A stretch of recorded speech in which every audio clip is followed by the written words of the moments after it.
నిజాయితీ గల చిన్నారి ది ఎంప్టీ పాట్. కథ.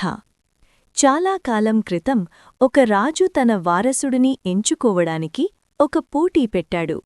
దేశంలోని పిల్లలందరికీ కొన్ని విత్తనాలిచ్చి ఎవరు వీటిని అందమైన మొక్కలుగా పెంచుతారో వారే తదుపరి రాజు అని చెప్పాడు. పింగళి అనే అబ్బాయి కూడా ఒక విత్తనం తీసుకున్నాడు.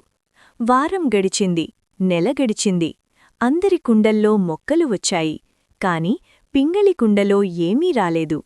సంవత్సరం తర్వాత అందరూ రంగురంగుల పూల మొక్కలతో రాజు దగ్గరకు వచ్చారు.